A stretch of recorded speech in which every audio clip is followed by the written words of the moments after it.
이런 것처럼 상가는 우리가 토지 낙찰가 이렇게 비교해 보면서 상가 분양가, 그 다음 임대료도 예상해 봐야 되는데,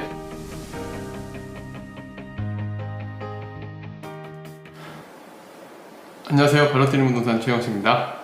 상가 분양 현장을 다녀보면서 궁금했던 것이 있는데요. 상가 분양 가격이 천차만별인 것을 많이 보게 되는데요. 네네. 상가 가격은 어떻게 책정하는 건가요? 일단 신도시를 다니다 보면 저도 그런 느낌을 많이 가져요. 분명히 더 좋은 위치인데 상가 가격이 생각보다 저렴한 경우도 있고, 더 안 좋은 위치인데 상가 가격이 되게 비쌌던 경우도 있고, 실제 도시가 만약에 이제 분양을 하고 상가가 지어지고 나면 더 좋아졌던 곳들 괜찮게 투자하시는 분들은 수익이 많이 나는데, 그리고 더 안 좋은 상가를 샀다가 더 비싸게 사신 분들은 공실로 있거나 뭐 이런 경우들을 많이 볼 수가 있거든요.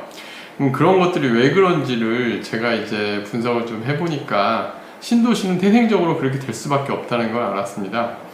가장 큰 거는 토지의 낙찰가하고 이제 상가 분양가를 좀 이해를 하실 수 있어야 돼요. 모든 신도시, 새롭게 조성되는 택지지구들은 SH공사나 LH공사 이런 데들에서 이제 토지를 조성을 하고, 이걸 이제 민간에 이제 입찰을 통해서 토지 낙찰받은 시행사들이 시행사업을 통해 상가를 짓는다거나 오피스텔을 짓는다거나 이렇게 지으면서 상가를 분양을 하게 되는데, 이때 분양형 상가를 초기에 잘 들어가신 분들은, 싼 상가를 사신 분들은 괜찮을 수 있지만, 토지 가격이 높게 낙찰받고 상업용지가 좀 떨어진 위치에 잘못 사신 분들은 큰 손해를 볼 수도 있거든요. 이런 부분들을 오늘 하나하나 짚어드리고자 합니다. 그래서 오늘 내용들은 신도시 토지 상가 투자를 앞두고 계신 분들이라면 한 번쯤은 생각해 볼 만한 내용 같아서 준비해 보았습니다. 네, 신도시는 토지의 낙찰 가격에 따라 상가 가격이 달라질 수 있다고 하셨는데요. 네네네. 쉽게 알 수 있게 실제 사례로 설명 좀 해주세요. 일단 뭐 제가 그래도 가장 오랫동안 경험을 했던 곳이 마곡지구, 저희 사무실이 있는 마곡지구입니다. 저는 마곡지구 2014년부터 현재 2021년까지 7년 정도 지금 일을 하고 있는데요. 이 지역의 토지 입찰은 언제부터 시작을 했냐면 2012년도부터 시작을 했습니다. 2012년부터 초기에 이 마곡지구를 보다 보면 재밌는 게 있어요. 지역적으로 상업지역, 그 다음에 업무지역 이렇게 나눠져 있는데요. 상업지역들이나 업무지역들, 그리고 초기 어디들이 분양을 했냐면 토지 입찰을 했냐면 제가 지도로 좀 표시를 해드려 볼게요. 2022년 11월 달에 주로 입찰했던 곳들이 바로 요 양천 향교역의 상업지역, 그 다음에 발산역의 상업지역, 그 다음에 마곡나루역의 상업지역, 마곡역의 상업지역, 요런 데들을 가장 먼저 입찰했었어요. 제가 이제 자료도 보면 알겠지만 보통 이런 데 상업지들이 초반에 왜 이런 데들을 먼저 하냐면, 이제 시행을 하는 이제 이 도시 개발을 하는 그 SH공사라든가 이런 데서는 사업 성공을 하려면 초반에 좋은 것들을 싸게 해서 이 성공 사례가 나와줘야 나머지 땅들도 쉽게 낙찰이 되고 또 이 사업이 성공하는 데 가장 큰 역할을 하거든요. 이건 모든 신도시도 똑같습니다. 그런데 이렇게 신도시 초반의 상업지들을 잘 선택을 하게 되면 보통 마곡지구도 이때 낙찰된 땅들이 평당 상업지가 한 2천만원 초반대에서 2천만원 후반대 사이 평당 이제 시행사의 땅을 산 가격들 이렇게 샀고요. 그 다음에 업무지역들, 시용지, 용적률은 400%대, 오피스나 오피스텔이 들어가는 땅들이 한 평당 1,800에서 2천만원 사이 이렇게 낙찰이 됐었는데, 마곡지구가 계속 이렇게 사업이 잘 되고 하다가 이제 2014년부터 입주를 시작했죠. 그리고 초반에는 되게 어려움이 많았어요. 오피스텔이 벌집 오피스텔이라든지 뭐 이런 얘기들이 많다가 2016년부터 되게 이제 여기에 그 아파트 값도 많이 오르기 시작했고, 그 다음에 상가들이 계속 분양이 잘 되고 하다 보니까 시행사들이 이제 많은 높은 가격을 제기를 합니다. 그래서 2016년 5월부터 평당 이제 3천, 4천만 원을 넘어가고 2016년 9월 달에 입찰했던 곳들을 보면은 지금 지도로 표시를 해드리면 요 마곡역에서 상업지가 아니라 지금 보면은 이제 이렇게 여기서 떨어진 업무지역들 이런 데들, 그 다음에 요런 데들이 대략 대지 가격이 평당 5천만 원대까지 일단 이렇게 낙찰이 되면서 상가 가격이 급격하게 올라가는 것들을 봤는데요. 하나의 사례로 들면 제가 두 가지 상가를 좀 비교를 해봤어요. 두 가지 상가를 비교를 해봤는데 하나는 지금 마곡지구에서 가장 상권이 잘 형성된 데가 이 5호선 발산역 인근입니다. 발산역은 구상권이 발달돼 있던 곳이 이제 신도시가 만들어지면서 LG 사이언스파크 앞쪽으로 이제 많은 이제 직장인들이 머물기도 하고 또 오피스텔 인구들, 아파트 인구들이 모이는 만남의 장소 같은 곳인데 이쪽의 상업지들이 가장 일찍 토지 입찰했던 곳들이라 대지 면적 평당 한 2천만 원대 낙찰을 받은 이 지역의 상가가 전용 평당 한 8천만 원대 정도 1층 상가들이 분양을 했었어요. 근데 여기 같은 경우는 현재 권리금도 발생을 하고 임대료도 전용 평당 32만 원 가까이 일단 올라와 있는 걸 알 수가 있습니다. 반면에 이제 2016년 9월 이후에 입찰에서 성공을 했던 이쪽 업무지역, 그러니까 공항대로 남측의 상가들 같은 경우는 대지가 대략 한 평당 한 5천만 원대 낙찰을 받은 상가 하나 예를 들어보면 여기는 1층 상가가 전용 평당 1억 1,700만 원대에 분양을 했어요. 사실은 2천만 원대에 샀다가 8천만 원대에 판 시행사가 훨씬 더 마진이 컸겠죠. 대신 초기의 리스크는 감안했지만 근데 이 상가도 분양이 다 됐는데 현재 공실도 좀 많이 있고 그 다음에 전용 평당 20만 원 정도 임대료가 형성되어 있는 걸 우리가 눈으로 확인할 수 있었는데요. 근데 그것도 사실은 그 오피스 지역이 들어온 데들만 한정됐고 아직도 공실이 많이 있는 상황입니다.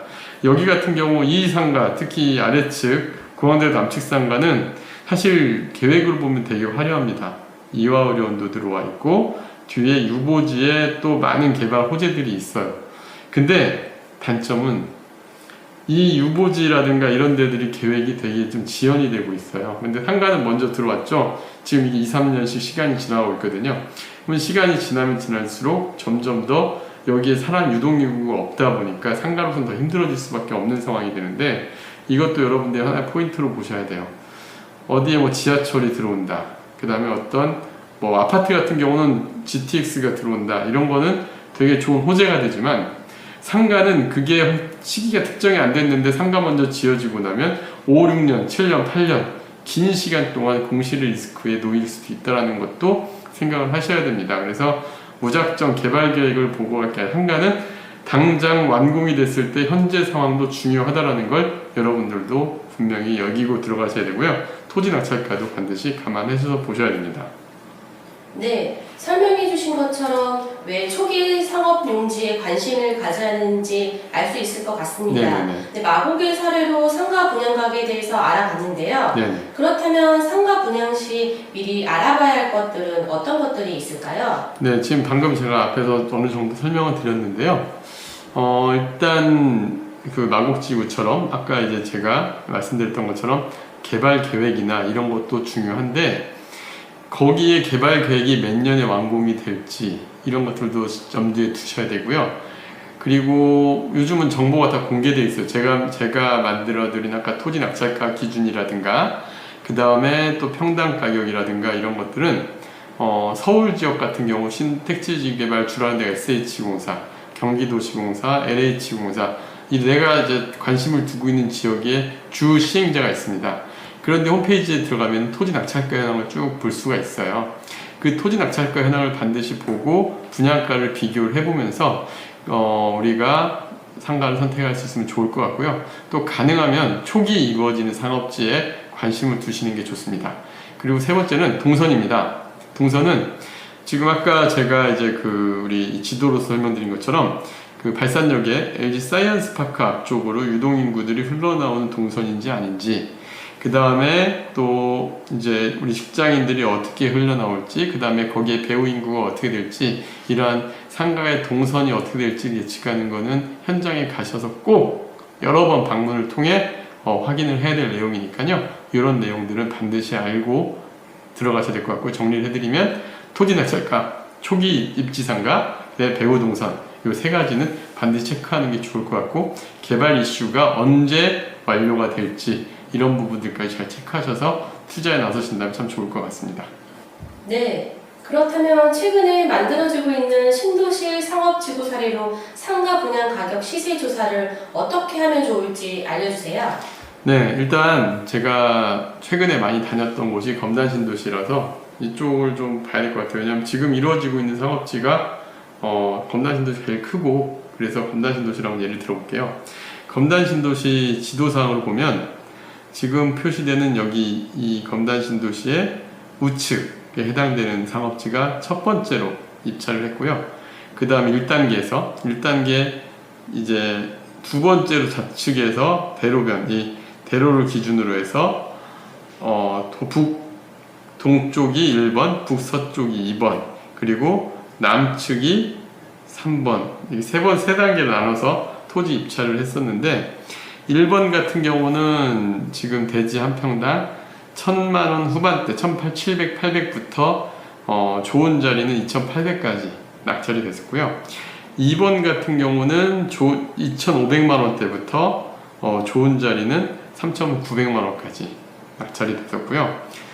놀라운 건 사실 1번, 2번은 좀 이해가 가요. 일단 배우 아파트들이 2022년, 2021년 다 입주를 하고 이 배우 아파트 동선상에 있는 상가들이 되게 빨리 자리를 잡아가고 있는 것 같습니다. 분양도 초기에 잘 됐고, 그리고 특히 이제 입주 전에 임차도 꽤 맞춰지고 그런 상황인데, 이제 지금 3번 낙찰가를 보니까 1번, 2번이 잘 되니까 시행사들이 좀 높은 가격까지 많이 써냈어요. 보니까 대지 한 평당 최대 5,100만 원까지 낙찰된 사례가 있습니다. 근데 첫 번째 이 토지 낙찰까지 아직 상가 분양가는 다 안 나왔어요.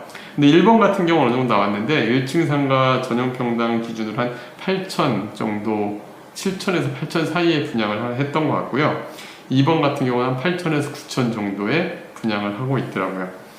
근데 3번 같은 경우는 어느 정도 낙찰가가 이제 분양가가 될지 해보면 어느 정도 유추가 됩니다. 대략 전용평당 한 1억은 돼야 이제 시행사들이 수지가 맞을 것 같고요.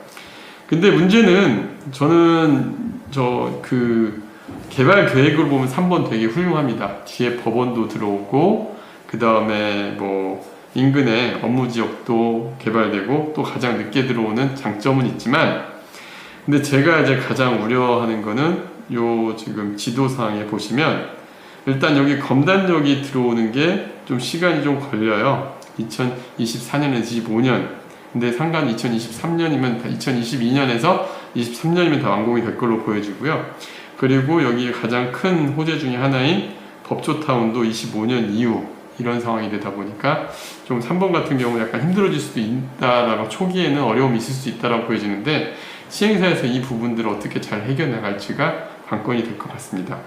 그래서 이런 것처럼 상가는 우리가 토지 낙찰가 이렇게 비교해 보면서 상가 분양가, 그다음 임대료도 예상해 봐야 되는데, 검단 같은 경우는 규모가 크고 하다 보니까 상업지가 생각보다 적어요. 규모에 비해선. 그러다 보니까 상가 임차가 초반에는 잘 형성이 될 것으로 보여지는데, 이때도 옥석을 잘 가리는 기준을 여러분들이 잘 찾아가야 될 것 같습니다.